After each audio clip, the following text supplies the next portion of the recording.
Hello साथियों, आज हम आपको मानववध होमिसाइड के बारे में बताएंगे।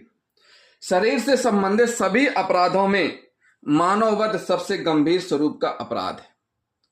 शरीर से संबंधित सभी अपराधों में मानववध सबसे गंभीर स्वरूप का अपराध है, क्योंकि इसमें मानव जीवन समाप्त कर दिया जाता है एक मानव के द्वारा। मानववध में एक व्यक्ति दूसरे व्यक्ति को मार डालता है या उसकी मृत्यु की कारित कर दी जाती है, तो वह मानववध कहलाता है। प्रत्येक अपराध के पीछे कोई ना कोई आपराधिक मना स्थिति रहती है। मेन सरिया रहता है। रुपए के लिए मर्डर करना, जमीन संबंधी विवाद के चलते मर्डर करना, पुरानी रंजिश बदले की भावना से मर्डर करना, प्रेम प्रसंग में मर्डर होना, अवैध संबंधों में मर्डर होना, तो कोई ना कोई मेन सरिया अवश्य रहता है। आपराधिक मना स्थिति अवश्य रहती है। क्या रहती है? आपराधिक मना स्थिति अवश्य रहती है। और इस आपराधिक मना स्थिति का तत्व मानववध के मामले में विशेष महत्वपूर्ण माना गया है। जो मानववध होता है, मानववध में आपराधिक मना स्थिति का जो तत्व रहता है बहुत महत्वपूर्ण यानी विशेष महत्वपूर्ण माना गया है। क्या माना गया है? विशेष महत्वपूर्ण माना गया है। बदलती हुई मना स्थिति के आधार पर ही मानववध को उसके स्वरूप की गंभीरता के अनुसार विभिन्न श्रेणियों में रखा गया है। क्या किया गया है? विभिन्न श्रेणियों में रखा गया है। मानववध के जो प्रकार हैं वो हम आपको बताने जा रहे हैं इस वीडियो में। तो जिन साथियों ने अभी तक हमारे चैनल को सब्सक्राइब नहीं किया है, हमारे चैनल को अवश्य सब्सक्राइब कर लें और वीडियो को लास्ट तक जरूर देखें।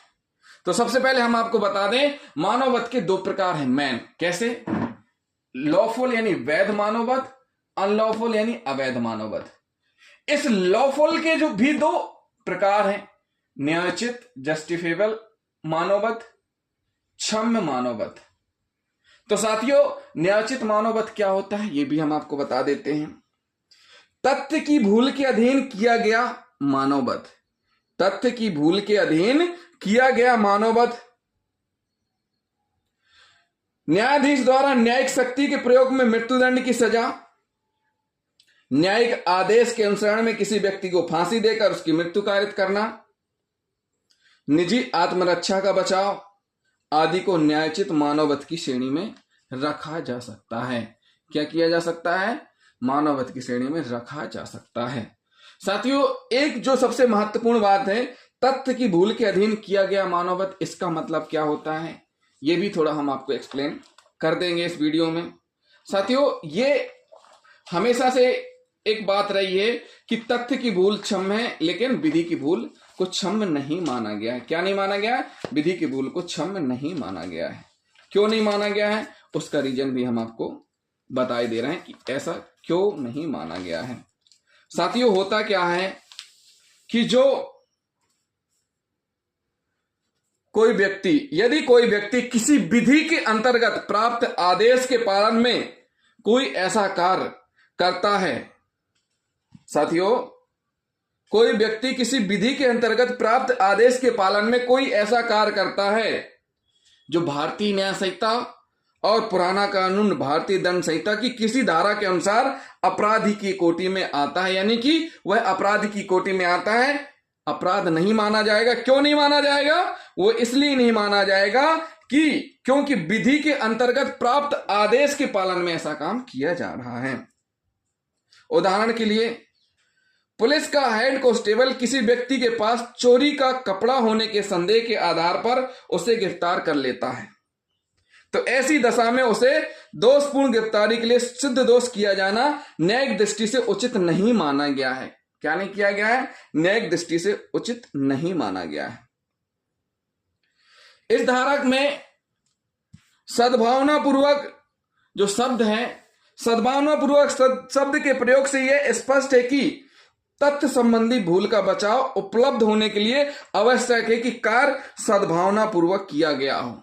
सद्भावनापूर्वक यानी सम्यक सतर्कता और सावधानी के साथ किया गया हो। क्या किया गया हो? सम्यक सतर्कता और सावधानी पूर्वक किया गया हो। अगर सावधानी पूर्वक नहीं किया जाएगा तो फिर इस श्रेणी में नहीं आएगा। क्या क्या होगा? इस श्रेणी में नहीं आएगा। चरणदास नारायण सिंह बनाम राज के बाद में कुछ व्यक्ति भीड़ के रूप में एकत्रित होकर एक अधिकारी से झगड़ रहे थे। एक मामला है चरणदास नारायण सिंह बनाम राज के बाद में कुछ व्यक्ति भीड़ के रूप में एकत्रित होकर के एक अधिकारी से झगड़ रहे थे। इस पर अधिकारी ने पास खड़े सैनिक को गोली चलाने का आदेश दिया। पास खड़े सैनिक को गोली चलाने का आदेश दिया, जिसके पालन में, उस अधिकारी के आदेश के पालन में गोली चलाई जाने के कारण एक व्यक्ति की मृत्यु हो गई। क्या हो गई? एक व्यक्ति की मृत्यु हो गई। सैनिक के विरुद्ध हत्या के विचारण में अभियुक्त की ओर से धारा आईपीसी की धारा 76 और वर्तमान में बीएनएस की धारा 14 के अंतर्गत बचाव प्रस्तुत किए जाने पर न्यायालय ने उसे अस्वीकार कर दिया, क्योंकि उक्त अधिकारी द्वारा दिया गया आदेश वैध नहीं था तथा यह नहीं कहा जा सकेगा कि सैनिकों को यह सद्भावना पूर्वक विश्वास था कि वे उस आदेश का पालन करने के लिए विधि द्वारा बाध्य थे। क्या थे? विधि द्वारा बाध्य थे। साथियों, इसमें स्पष्ट रूप से कहा गया है कि सद्भावना पूर्वक विधि द्वारा बाध्य होना जरूरी है। तो यहां पर इस निर्णय में सैनिक को कोई लाभ प्राप्त नहीं हुआ है। दाकी सिंह बनाम राज के बाद में एक पुलिस अधिकारी के विधि द्वारा आबद्ध होने के संबंध में जब प्रश्न उठा तो न्यायालय ने अभिमत प्रकट किया कि पुलिस हिरासत से भागे हुए अपराधी को पुनः गिरफ्तार करने के प्रयास में उसे गोली मार देना कदापि न्यायोचित नहीं माना जा सकता। क्या नहीं माना जा सकता? कभी भी न्यायोचित नहीं माना जा सकता। यदि पुलिस ऐसे मुजरिम को उचित चेतावनी देने के बाद उसके द्वारा समर्पण करने से इंकार किए जाने पर उसे भागने से रोकने के लिए गोली चला दे और उस अपराधी की मृत्यु हो जाए तो संभवतः पुलिस अधिकारी को आईपीसी की धारा 76 और बीएनएस की धारा 14 के अंतर्गत बचाव दिया जाना उचित होगा। क्या होगा? बचाव दिया जाना उचित होगा। इसी प्रकार पश्चिम बंगाल राज्य बनाम शिवमंगल सिंह के मामले में एक अंधेरी रात में जब पुलिस दल गश्त लगा रहा था, उस पर किसी ने हमला किया, जिसके परिणाम स्वरूप एक सहायक पुलिस कमिश्नर घायल हो गया। अतः डिप्टी पुलिस कमिश्नर के आदेश पर पुलिस दल ने गोली चला दी, जिससे एक व्यक्ति की मृत्यु हो गई। इस मामले के तथ्यों को दृष्टिगत रखते हुए न्यायालय ने निर्णय दिया कि पुलिस दल का कार्य वैध तथा न्यायोचित था। क्या था? वैध तथा न्यायोचित था। अतः उसे धारा 76 और बीएनएस की धारा 14 का संरक्षण दिया जाना न्यायोचित था। इसका मतलब यही हुआ जो हम आपको बताना चाह रहे थे कि विधि के आदेश के पालन में सद्भावना पूर्वक किया गया कार्य, और उस कार्य से अगर किसी की मृत्यु होती है तो वह अपराध मानववध का नहीं माना जाएगा। क्या नहीं किया जाएगा? अपराध मानववध का नहीं माना जाएगा, बल्कि संरक्षण मिलेगा इस धारा के तहत। तो साथियों, हमने आपको स्पष्ट कर दी है। क्या स्पष्ट कर दी है? तथ्य की भूल के बारे में। विधि की भूल क्षम्य इसलिए नहीं है क्योंकि विधि की भूल क्षम्य इसलिए नहीं मानी गई है क्योंकि जैसे ही विधि यानी कोई कानून बनता है, जैसे ही कोई कानून बनता है तो फिर यह माना जाता है कि उस कानून के बारे में जानकारी सबको है। कि जैसे ही कोई विधि प्रभावी होती है तो यह माना जाएगा कि सभी को उसकी जानकारी है, इसलिए विधि की भूल क्षम्य नहीं है। क्या नहीं है? विधि की भूल क्षम्य नहीं मानी गई है। इसी प्रकार साथियों, धारा आईपीसी की 77 जो कि बीएनएस की धारा 15 के समरूप है, न्यायिक कार्य करते हुए न्यायाधीश का कार्य। मतलब यह हुआ कि जब न्यायाधीश के द्वारा मृत्युदंड की सजा सुनाई जाती है तो वहां पर भी क्या माना जाएगा? न्यायोचित होमिसाइड, न्यायोचित मानववध। क्या माना जाएगा? न्यायोचित मानववध। धारा 78 जो कि बीएनएस की धारा 16 के समरूप है, न्यायालय के निर्णय या आदेश के अनुसरण में किया गया कार्य। जो न्यायालय ने निर्णय आदेश दिया है उसके पालन में जो कार्य किया जाएगा वो भी न्यायोचित माना जाएगा। क्या किसके श्रेणी में आएगा? न्यायोचित माना जाएगा। आईपीसी की धारा 79 जो कि बीएनएस की धारा 17 के समरूप है, 70 के समरूप है, 79 17 के समरूप है। किसके समरूप है? 17 के समरूप नहीं, 17 के समरूप है। विधि द्वारा न्यायान्वित या तथ्य की भूल से अपने को विधि द्वारा न्यायान्वित होने का विश्वास करने वाले व्यक्ति द्वारा किया गया कार्य। साथियों हम पहले भी ये सारे सेक्शन एक्सप्लेन कर चुके हैं, तो जिन साथियों ने हमारे पुराने वीडियो इन सेक्शंस के नहीं देखे हैं जरूर देख लें। साथ ही साथ पुराने जो वीडियो हैं उनको अगर आप देखेंगे तो आगे का आपको समझ में जरूर आएगा। धारा 81 आईपीसी की, जो कि बीएनएस की धारा 19 यानी 19 के समरूप है। कार्य जिससे अपहानि कारित होना संभव है किंतु जो आपराधिक आशय के बिना और अन्य अपहानि के निवारण के लिए किया गया हो। इसी प्रकार धारा 100 और 103 जो कि बीएनएस की धारा 38 और 41 के समरूप हैं, जिसमें बताया गया है, क्या बताया गया है, शरीर की प्राइवेट प्रतिरक्षा के अधिकार का विस्तार मृत्यु कारित करने का, और कब संपत्ति की प्राइवेट प्रतिरक्षा के अधिकार का विस्तार मृत्यु कारित करने तक का होगा, ये एक्सप्लेन किया गया है। तो इस प्रकार के जो अपराध हैं वो न्यायोचित मानववध की श्रेणी में आएंगे। ये हो गया एक पोर्शन। अब हम पढ़ेंगे दूसरा पोर्शन, क्षम्य। क्या पढ़ेंगे हम?